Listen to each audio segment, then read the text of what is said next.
টি-20 cricket বর্তমানে cricket বিশ্বে সবচেয়ে বেশি জনপ্রিয়। প্রায় সব ক্রিকেট খেলুড়ে দেশই ঘটা করে টি-20 ম্যাচের টুর্নামেন্ট আয়োজন করে। 2005 সালে টি-20 ক্রিকেটের আনুষ্ঠানিকভাবে যাত্রা শুরু হওয়ার পর 2007 সালে দক্ষিণ আফ্রিকায় প্রথম টি-20 বিশ্বকাপের আসর বসে।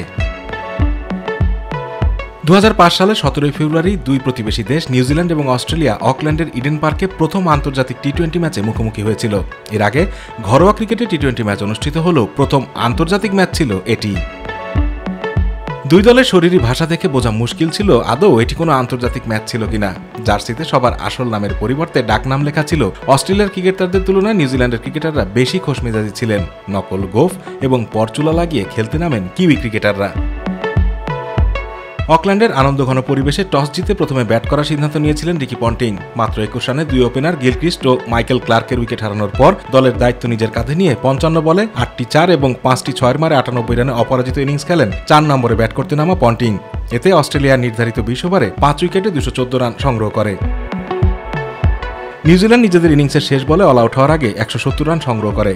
নিউজিল্যান্ডের হয়ে সর্বোচ্চ 66 রান করেন স্কট স্টাইরিশ। সবচেয়ে মজার বিষয় হচ্ছে অস্ট্রেলিয়ার পেসার গ্লেন মেকগ্রা ইনিংসের শেষ বলটি ট্রেভার চ্যাপেলের মতো আন্ডার আর্ম ডেলিভারি করার জন্য প্রস্তুতি নিচ্ছিলেন। আম্পায়ার বিলি বাইডেনও কম যান না, তিনি পকেট থেকে লাল কার্ড বের করে মেকগ্রাকে লাল কার্ডই দেখান। টি-20 বিশ্বকাপ আয়োজনের পরের বছর থেকে আইপিএল এর যাত্রা শুরু হয়।